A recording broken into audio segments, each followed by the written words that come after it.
Are you preparing for UGC NET or any other PSU exam? Join the best course on Tutelage Academy app now.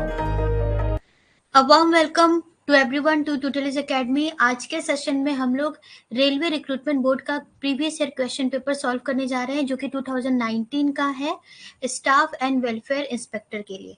Okay, सो ये part 2 है. Actually इस question paper में total 50 questions हैं जो कि हमारे HR that is labour welfare domain के हैं और 50 क्वेश्चंस हैं जो कि जनरल एप्टीट्यूड के हैं. तो ये 50 क्वेश्चंस का फर्स्ट 25 मैंने ऑलरेडी करवा दिया है. So next 25 from question number 26 to 50 we are going to solve today, right? Yeah, so I am going straight to question number 26. I hope it's visible. I will zoom out wherever it's necessary. I will zoom out. Okay. Question number 26 देखिए, ध्यान देंगे. As per section 28 of Mines Act 1952, है ना, no person shall be allowed to work in a mine more than dash days in any 1 week. Okay.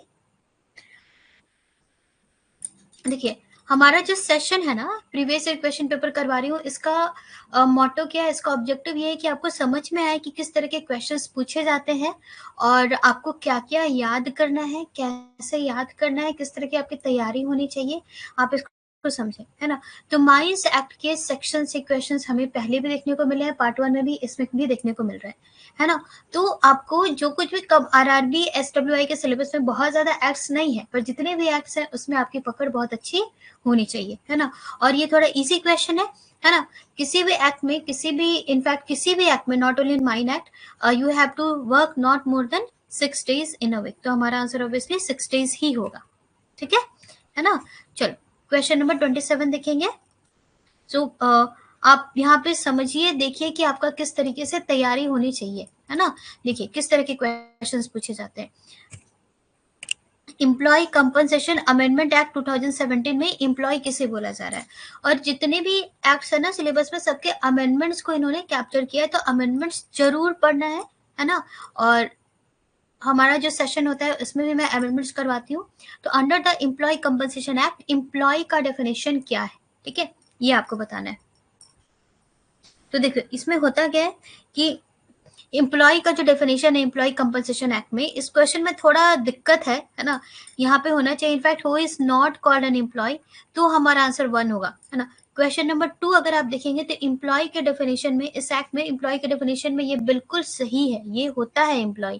A railway servant as defined in clause 34 of section 2 of railways act, not permanently employed specified in schedule 2, बिल्कुल सही है. अब master, seaman और other member of crew of ship भी employee होते हैं. Captain और other members of crew of an aircraft भी एम्प्लॉय होते हैं. तो 2 और 3 तो हमारा आंसर होगा ही. 4 में अगर देखें तो एवरीथिंग इज सेम, है ना. लेकिन यहाँ पे जो 12, ये मतलब ये 22 दिया हुआ है ना, 22 नहीं होगा. शेड्यूल 2 अगर हम माने तो सारे पॉइंट्स पॉइंट नंबर 4 के सही है. तो ये तीनों एम्प्लॉय हैं. और पॉइंट नंबर 1 आप ये खुद भी लॉजिक लगा के भी देख सकते हैं.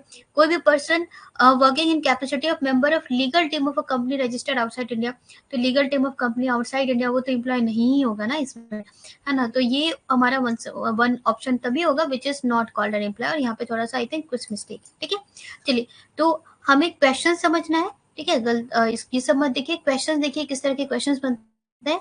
तो जितने भी एक्ट्स है ना, सबके डेफिनेशंस मैंने पहले भी आपको बताया. सेक्शन 2 में जितने भी डेफिनेशंस होते हैं हर एक एक्ट के, आपको सारा डेफिनेशन पढ़ना है ना. एम्प्लॉय कंपनसेशन एक्ट में भी एम्प्लॉय का, एम्प्लॉयर का, वेजेस का हर डेफिनेशन आपको अच्छे से पढ़ना है. देखिए question number 28, the industrial dispute act 1947 provides a 3-tier system of adjudication, which of the following does not come under this system? Very easy question, है ना. आईडी एक्ट में हमारा कॉन्सिलिएशन, आर्बिट्रेशन और एडजुडिकेशन की बात होती है. एडजुडिकेशन हमारा 100% जुडिशियल प्रोसेस होता है जिसमें लेबर कोड, नेशनल ट्रिब्यूनल और इंडस्ट्रियल ट्रिब्यूनल आते हैं. ये नहीं आता. लेबर कोड सेक्शन 7, ये 7B and this is 7A. Remember, okay, right. तो all this things you should know. बहुत बेसिक इजी क्वेश्चन था ये. चलो आगे बढ़ते हैं. नेक्स्ट क्वेश्चन नंबर 29 देखिए. Under the ID act 1947 lockout means, lockout का क्या मतलब है. अगेन देखिए इन्होंने बेसिक्स पे बहुत ज्यादा ध्यान दिया है ना. आपको हर एक्ट में डेफिनेशंस बहुत अच्छे से याद होनी चाहिए. है ना। आईडी एक्ट में जो डेफिनेशन है लॉकआउट का वो क्या है, वो आपको क्या है ये बताना है। तो देखिए लॉकआउट में क्या होता है ना कि लॉकआउट का क्या डेफिनेशन है, temporary closing of a place of employment, suspension of work. Anyone remember कि लॉकआउट किस सेक्शन नंबर क्या है, लॉकआउट का सेक्शन नंबर क्या है, किसी को पता है ना। I will be checking the options now. किसी को पता है लॉकआउट का सेक्शन नंबर क्या है? लॉकआउट का सेक्शन नंबर है 2L। स्ट्राइक का क्या है? स्ट्राइक का है 2KK, है ना। सेटलमेंट का क्या है? 2P, है ना। तो इस तरह से आपको ना बेसिक डेफिनेशन पूरा पता होना चाहिए along with this number, okay. और लॉकआउट का जो फुल डेफिनेशन है वो क्या है? लॉकआउट का full definition temporary closing of a place of employment और सस्पेंशन ऑफ वर्क। और इसमें और भी एक फ्रेज है, सारे फ्रेज को पढ़िएगा, है ना। कोई सा भी फ्रेज ड्रॉप मत कीजिएगा। अगर आपको एक्चुअली अच्छे मार्क्स लाने हो तो यही सारा ट्रिक है बहुत अच्छे मार्क्स लाने का किसी भी PSU के पेपर में, कि जो बेसिक्स डेफिनेशन है ना वो पूरा पढ़े। और पता है इंटरव्यू में भी वो लोग बेसिक डेफिनेशन पे ही ग्रिल करते हैं। तो अगर आप पढ़ेंगे तो वो अभी के लिए नहीं, वो बाद में फ्यूचर के इंटरव्यू के लिए भी आपका सिक्योर हो जाएगा, है ना। तो और refusal of an employer to continue to employ any number of person, है ना। तो इसमें एक फ्रेज और क्या है, refusal of employer to continue to employ any number of person, है ना। कितने भी नंबर ऑफ पर्सन है, एनी नंबर ऑफ पर्सन। तो पूरा पढ़िएगा। नेक्स्ट क्वेश्चन नंबर 29 देखेंगे, 30 देखेंगे। Which of the following sections of RTI Act explains exemption from disclosure of information? तो यहाँ से आपको आइडिया मिलेगा RTI Act के सेक्शंस को देखना है। और ये RTI का सेक्शन 8 तो बहुत ही इंपॉर्टेंट सेक्शन है। तो यहाँ पे ये बताया गया है कि कौन कौन सी ऐसी बॉडीज होंगी जहाँ पे इंफॉर्मेशन को डिस्क्लोज नहीं करना है ना। जैसे आरटीआई में हम इंफॉर्मेशन हम जनरल पब्लिक कोई सब इंफॉर्मेशन डिमांड कर सकती है, बट कोई कोई होता है ना कॉन्फिडेंशियल इंफॉर्मेशन जिसे डिस्क्लोज नहीं करना चाहिए। तो कहाँ कहाँ नहीं करना चाहिए वो सेक्शन 8 में दिया हुआ है। जैसे कि कोई ऐसा इंफॉर्मेशन है जो कि हमारी कंट्री की सोवरेनिटी और इंटीग्रिटी को चैलेंज कर रहा है, सिक्योरिटी को चैलेंज करता है ना, तो उसे नहीं देना है। अगर किसी लेबर कोर्ट या ट्रिब्यूनल ने फॉरबिड किया है कि भाई ये इंफॉर्मेशन को डिस्क्लोज नहीं करना है ना। और अगर कोई ट्रेड सीक्रेट है या फिर कोई इंफॉर्मेशन है कमर्शियल कॉन्फिडेंस का हो गया, है ना। और कोई भी ऐसा इंफॉर्मेशन जिसको डिस्क्लोज करने से कोई भी लाइफ या फिजिकल प्रॉपर्टी पे रिस्क आ सकता है, तो ये सारा लिस्ट इसमें दिया हुआ है। तो वो सारा लिस्ट आप देखिए, पढ़िए। और सेक्शंस भी आरटीआई एक्ट में भी आपको सारे सेक्शंस भी सिखाए जाएंगे, बताए जाएंगे कि कैसे याद करना है, ठीक है। चलो आगे बढ़ते हैं। हाँ, which section of the ID act defines works committee? Very easy, works committee हमारा सेक्शन 3 है, समझते जाइए। वर्क्स कमेटी 3 है, 4, 5, 6, 7A, 7B आपको सारा याद होना चाहिए। 4 कॉन्सिलेशन ऑफिसर है, 5 बोर्ड ऑफ कॉन्सिलेशन है, 6 कोर्ट ऑफ इंक्वायरी है, 7 अगेन मैंने आपको बताया लेबर कोर्ट, इंडस्ट्रियल ट्रिब्यूनल और नेशनल ट्रिब्यूनल, है ना। तो ये सब बिल्कुल उंगलियों पे आपको पता होना चाहिए। नेक्स्ट क्वेश्चन नंबर 32 देखिए, which section of factors act deals with health of workers? Again factors act का सेक्शन से क्वेश्चन है, health of workers. Factors act का सेक्शन नंबर कौन कौन सा है? Health chapter, welfare chapter, safety chapter है। तो हेल्थ चैप्टर से रिलेटेड है 11 to 20, है ना। और फिर उसके बाद फिर सेफ्टी चैप्टर आता है, वेलफेयर चैप्टर आता है, सेफ्टी चैप्टर है 21 to 41, है ना। इसी तरह सारे चैप्टर्स के सेक्शन तो एटलीस्ट आपको बहुत क्लियर होना चाहिए, है ना, इस तीनों चैप्टर्स के। नेक्स्ट क्वेश्चन नंबर 33 देखिए, according to the section 23 of mines act, again see, है ना, section 23 of mines act 1952, notice needs to be given of accident where there occurs in or about a mine. When is this provision not applicable? ठीक है, section 23 बताता है कि कहीं जहां कहीं भी एक्सीडेंट हो तो उसका नोटिस देना है ना। नोटिस डिस्प्ले कितने दिनों तक होता है? 14 डेज तक होता है। तो कहाँ कहाँ ये प्रोविजन एप्लीकेबल नहीं है, ठीक है। तो आप सेक्शन 23 देखेंगे ना तो वहाँ पे काफी सारे लिस्ट दे हुए हैं कि कब कब नोटिस देना है, ठीक है। तो वो जब आप लिस्ट देखेंगे तो आपको समझ में आएगा कि नोटिस अगर कोई एक्सीडेंटल ब्रेकेज ऑफ रोप्स होता है तो हम नोटिस देना होगा। और अगर कोई एक्सीडेंट होता है causing loss of life and property, या फिर कोई एक्सीडेंटल एक्सप्लोजन हो गया, इनफ्लक्स ऑफ गैसेस हो गया, कोई pre mature collapse of building हो गया। इनफैक्ट जो वर्ड है एक्चुअली वो प्री मैच्योर है, यहाँ पे pre mature collapse of building, तो प्री मैच्योर को बिलेटेड कर दिया गया, इसलिए हमारा आंसर ये हो जाएगा, है ना। इसी तरह काफी सारे और पॉइंट्स दिए हुए हैं कि कोई एक्सप्लोजन हो जाए, कोई इग्निशन हो जाए, कोई स्पॉन्टेनियस हिटिंग हो जाती है, और कुछ भी अगर कन्वेंस, अगर कोई शाफ्ट में कुछ अगर दिक्कत हो गई, तो जैसा भी है काफी सारी चीजें दी हुई है, तो वो हमें देखना है। क्वेश्चन सेक्शन 23 है, विच of the following is not a conflict resolution style, है ना। अवॉइडिंग, अकोमोडेटिंग, कम्पीटिंग, ये सारा कॉन्फ्लिक्ट रिजोल्यूशन स्टाइल होता है। इजी क्वेश्चन है। कॉम्पिटिंग में क्या होता है, जब आप कॉम्पीट करने जाते हो तो आपका मोटिव क्या होता है, आई हैव टू विन, तो आई विन यू लूज, है ना, आई विन यू लूज वाला यहाँ पे है। अकोमोडेटिंग में क्या होता है, एडजस्ट करते हुए, आप भी अकोमोडेट करो, हम भी अकोमोडेट करें, तो दोनों पार्टी अपने हिसाब से थोड़ा बहुत क्या करती है, एडजस्ट करती है। तो यहाँ पे मेरा भी लॉस है, आपका भी लॉस है, या फिर I am adjusting, you are adjusting. Avoiding में बाद में करेंगे, छोड़ो, अभी कॉन्फ्लिक्ट को रिजॉल्व नहीं करना है। तो अवॉइडिंग में आप क्या करते हो, अवॉइडिंग में आप कॉन्फ्लिक्ट को मतलब डिले करते हो, है ना। You by time to deal with the conflict letter. Assuming कोई स्टाइल नहीं है ना। तो क्वेश्चन नंबर, इसका ऑब्वियसली आंसर 1 हो जाएगा। नेक्स्ट देखिए question number 38, the appropriate government by notification appoint as many inspectors as it deems fit for the purpose of this act. तो which of the section under payment of gratuity act 1972 deals with appointment of inspector, है ना। तो ये सब question से डर नहीं लगेगा। अगर जो आपने देखा होगा, जो पेमेंट ऑफ ग्रेच्युटी एक्ट में मैंने आपको सेक्शंस कैसे पूरा याद करवाया है, 2A 3 4 4A 5 6 7 7A 7B, है ना, 8 9, ये सब बताया है मैंने। तो 2A में क्या आ जाता है, कॉन्टिन्यूअस सर्विस। 2A में क्या आ जाएगा, कॉन्टिन्यूअस सर्विस आ जाएगा। फिर 3 में कंट्रोलिंग अथॉरिटी हमारा सेक्शन 3 है। 4 पेमेंट ऑफ ग्रेच्युटी। और ये सारे सेक्शन है ना, हर PSU HRA में क्वेश्चन आता है। पेमेंट ऑफ ग्रेच्युटी एक्ट में ये वाला जो है ना, 2A है, 4A है, 7A है, 7B है, और बाकी 3 4 5 से जैसे कंटिन्यू होता है, क्वेश्चन आते ही आते हैं। 4 payment of gratuity, most important जो सेक्शन है वो है पेमेंट ऑफ ग्रेच्युटी। उसके बाद जो है ये 4A कंपल्सरी इंश्योरेंस, है ना। अगर हो सके तो अभी आप साथ ही साथ अभी भी आप याद करते जाइए, ये पावर टू एग्जाम हो जाता है। 6 वेरी इंपॉर्टेंट, नॉमिनेशन, नॉमिनेशन से भी क्वेश्चन आते हैं। और उसके बाद फिर ये 7 भी कैलकुलेशन ऑफ ग्रेच्युटी, है ना, कितना अमाउंट ऑफ ग्रेच्युटी कितना होगा, ये भी ये बताता है, 7 बताता है। बस पेमेंट ऑफ ग्रेच्युटी एक्ट में क्या है, इतनी ही चीजें हैं, छोटा सा एक्ट है, ज्यादा कुछ है नहीं बस। लेकिन फिर भी जितना भी कुछ है अच्छे से क्लियरली समझना है, तो इतने में कवर हो जाता है।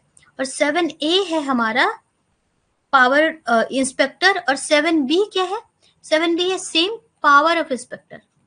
तो इंस्पेक्टर से रिलेटेड हमारा 2 सेक्शन है, 7A और 7A और 7B। 7A सिंपली इंस्पेक्टर और 7B पावर ऑफ इंस्पेक्टर, है ना। फिर 8 और 9, 8 है रिकवरी ऑफ ग्रेच्युटी, 9 पेनाल्टीज।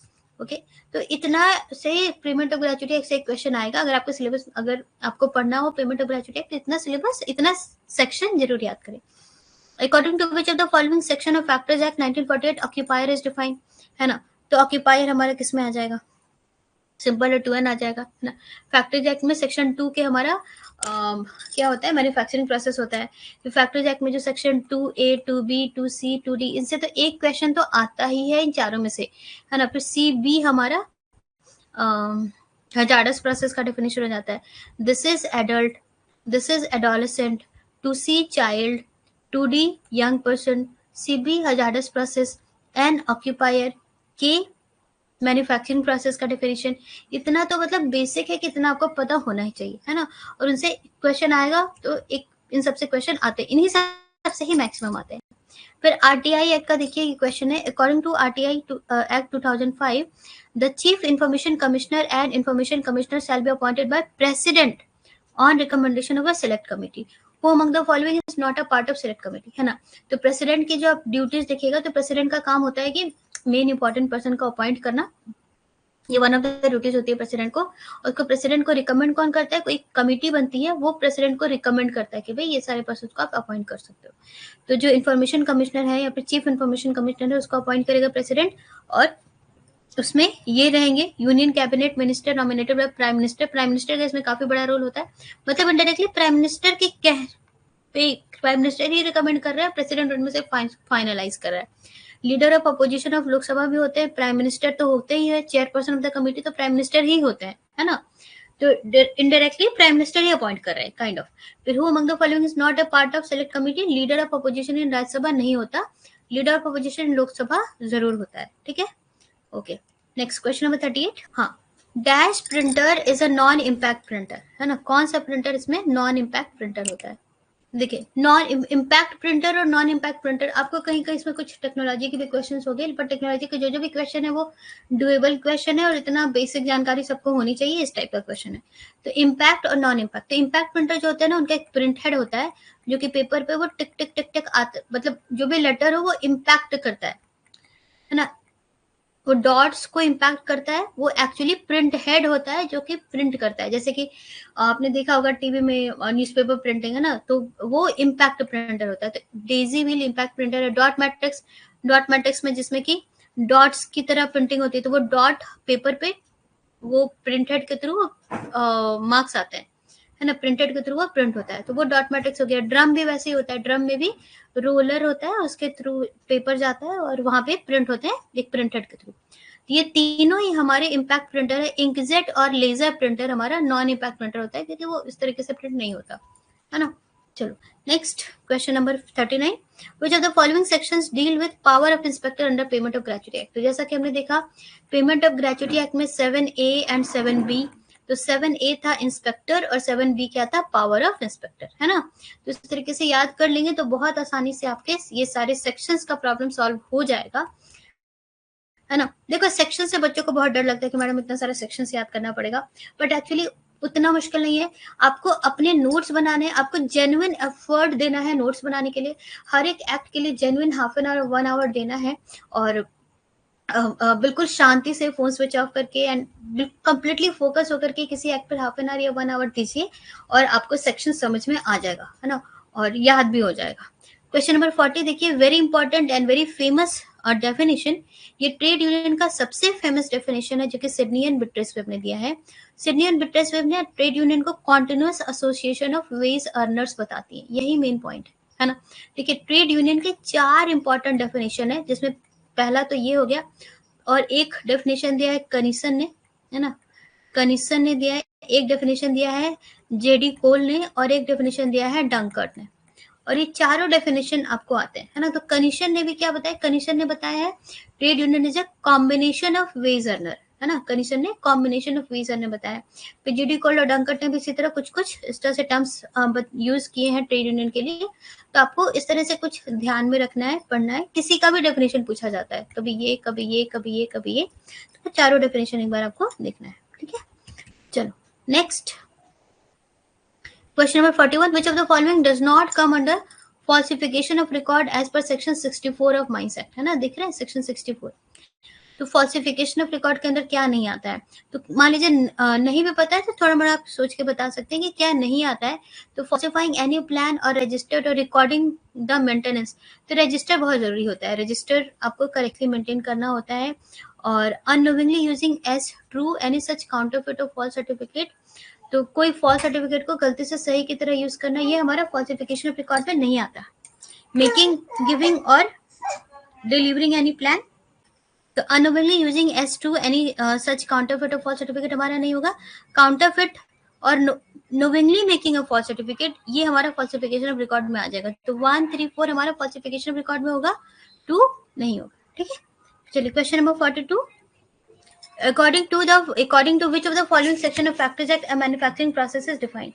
तो just now we had discussed the manufacturing process हमारा किसमें आता है, सेक्शन 2 के, सेक्शन 2 के में आप मैन्युफैक्चरिंग प्रोसेस में क्या क्या चीजें हैं वो भी आप जरूर देखिएगा।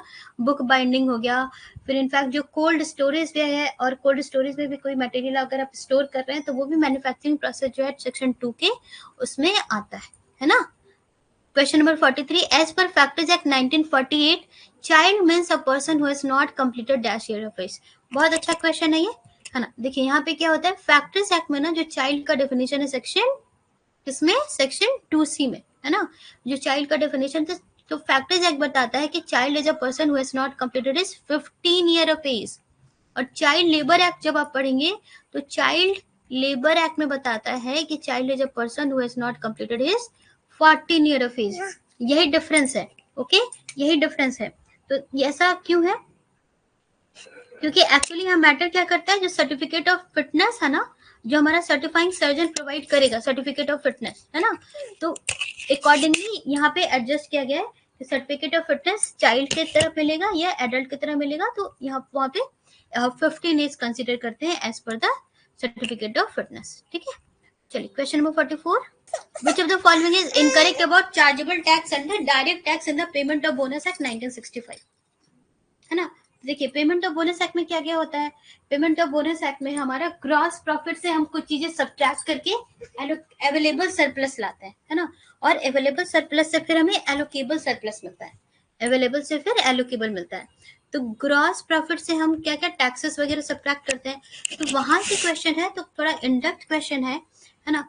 तो ग्रॉस प्रॉफिट से हम ये टैक्स सब्ट्रैक्ट करते हैं, तो कौन सा chargeable tax is incorrect about chargeable tax, तो चार्जेबल टैक्स में हमारा ये आ जाता है, ये आ जाएगा, इनकम टैक्स एक्ट आ जाएगा, लेकिन प्रॉफिट टैक्स एक्ट हमारा चार्जेबल टैक्स में नहीं आएगा, इसलिए इनकरेक्ट है ना। क्या क्या होता है, ग्रॉस प्रॉफिट में हम सब्ट्रैक्ट करते हैं taxes and other capital expenditure, तो हमारा आता है अवेलेबल सरप्लस, फिर अवेलेबल सरप्लस का 60% बैंकिंग कंपनी का एलोकेबल सरप्लस होता है और 67% अदर केसेस में होता है ना, एलोकेबल सरप्लस फॉर बोनस, है ना।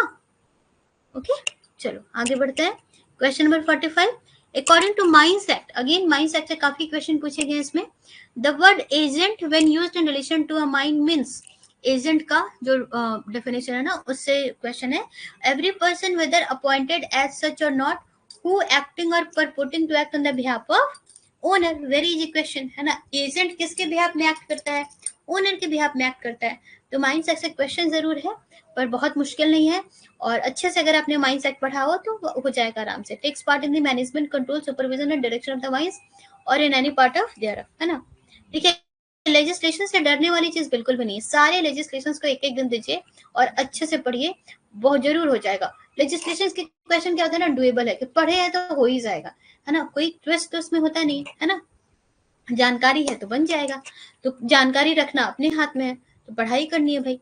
पेमेंट ऑफ ग्रेचुटी एक सेक्शन कौन से सेक्शन में कंपल्सरी इंश्योरेंस है, वेरी इजी, जस्ट मैंने अभी आपको बताया है ना, सेक्शन 4 था पेमेंट ऑफ ग्रेचुटी और 4A था कंपल्सरी इंश्योरेंस, है ना। 2A क्या था, कॉन्टिन्यूस सर्विस था, जैसा कि हमने भी डिस्कस किया था उसी से बन जा रहा है, तो सेक्शन 4A हो जाएगा, है ना। ठीक है चलो समझिए, किस आंसर तो एक्चुअली यहाँ पे दिए हुए, लेकिन आपको समझना है कि किस तरह के क्वेश्चंस बनते हैं और बेसिक क्या आपको अंडरस्टैंडिंग पता होनी चाहिए। अब जैसे सेक्शन 47 ही, तो 47 जनरेशन ऑफ कंप्यूटर, तो जनरेशन ऑफ कंप्यूटर सभी ऐसी चीज है जो कि हर किसी को पता होनी चाहिए लगभग, क्या दिक्कत है ना। तो सबसे पहले क्या आया था, है ना, वैक्यूम ट्यूब्स आया था, वैक्यूम ट्यूब्स आया था हमारा फर्स्ट जनरेशन में प्रोसेसिंग के लिए, है ना। उसके बाद आया ट्रांजिस्टर, तो ट्रांजिस्टर काइंड ऑफ बहुत सारे वैक्यूम ट्यूब्स को मिला के ट्रांजिस्टर। फिर थर्ड जनरेशन में क्या हुआ, आईसी आया। आईसी क्या होता है, इंटीग्रेटेड सर्किट में, एक इंटीग्रेटेड सर्किट में ढेर सारे ट्रांजिस्टर्स होते हैं, इंटीग्रेट किसको किया गया है, ट्रांजिस्टर को इंटीग्रेट किया गया। थर्ड जनरेशन में आ गया इंटीग्रेटेड सर्किट। फोर्थ जनरेशन में क्या आया, अब बहुत सारे आईसी को एक साथ इंटीग्रेट कर लिया गया। अब लैक्स ऑफ आईसी को अगर एक साथ इंटीग्रेट कर दिया गया तो फोर्थ जनरेशन, जैसे कि वीएलएसआई, फिर यूएलएसआई, फिर यूएलएस आ गया फिफ्थ जनरेशन में। Ultra large scale integration, very large scale integration, ये आया फोर्थ जनरेशन में, बहुत सारे आईसीज को एक साथ इंटीग्रेट कर दिया गया। और फिफ्थ जनरेशन में आया अल्ट्रा लार्ज स्केल इंटीग्रेशन, मतलब लाखों करोड़ों आईसीज हमारे एक छोटे से चिप्स में आ जाते हैं। तभी तो पहले कंप्यूटर का साइज इतना बड़ा था, और अब छोटे से सेलफोन का साइज देखिए अब कितना ज्यादा रिड्यूस हो रहा है। क्यों रिड्यूस हो रहा है, क्योंकि जो प्रोसेसर है, मेन जगह कौन लेता है, प्रोसेसर एंड मेमोरी, है ना। तो प्रोसेसर और मेमोरी जो है वो उनका साइज रिड्यूस होता जा रहा है। छोटे से चिप में हमारे करोड़ों आईसी है ना, इतने छोटे से चिप में करोड़ों आईसीज हैं जो कि प्रोसेसर की तरह यूज हो रहा है, तो साइज रिड्यूस हो रहा है। तो this is what is happening in the generations of computer, तो इसका आपको एक थोड़ा ऐसा आइडिया होना चाहिए। तो ये सारी चीजें आपसे एक्सपेक्ट की जाती है। Next question number 48, which section of ID act defines the term industry, है ना, हमने क्लास में कई बार डिस्कस किया है। Again you can see RRB जो भी लोग टारगेट कर रहे हैं, हर एक्ट निकालिए अपने सिलेबस से, उनका सेक्शन 2 देखिए, डेफिनेशंस निकालिए सेक्शन 2 के डेफिनेशंस, और एक एक करके सारे डेफिनेशंस पढ़िए, और इस सब जो सब सेक्शन नंबर है उसके साथ साथ कीजिए, है ना। हर एक सेक्शन में एक एक दिन दीजिए and you will be able to do it for sure. Industry, और जो कहीं भी हेल्प लगे, हम लोग भी अब सारे एक्ट्स करवाते हैं, कहीं भी दिक्कत लगे कुछ भी तो reach out to us. Industry section 2A। Next 49, public authority under RTI 2005 में एनी अथॉरिटी और बॉडी और institution of self government established और constituted, which of the following does not come under this provision, है ना। तो कौन सा इसके प्रोविजन में नहीं आता, पब्लिक अथॉरिटी के अंडर कौन नहीं आता आरटीआई एक्ट में, है ना।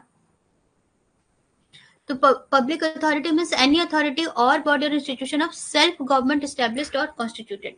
तो पब्लिक अथॉरिटी में क्या क्या आते हैं, जो पार्लियामेंट ने बनाया है वो बॉडीज आती हैं, स्टेट लेजिस्लेचर ने बनाया है, अप्रोप्रिएट गवर्नमेंट ने भी जो बनाया है वो बॉडीज आती हैं, जैसे कि आरबीआई हो गया, सिबाई हो गया, है ना। जो भी बॉडीज में हमारी गवर्नमेंट ने फाइनेंस किया या फिर है, आरबीआई कोई एनजीओ है जिसे फाइनेंस कर रही है, हमारी गवर्नमेंट फाइनेंस कर रही है, वो सारा हमारा पब्लिक अथॉरिटी में आती है।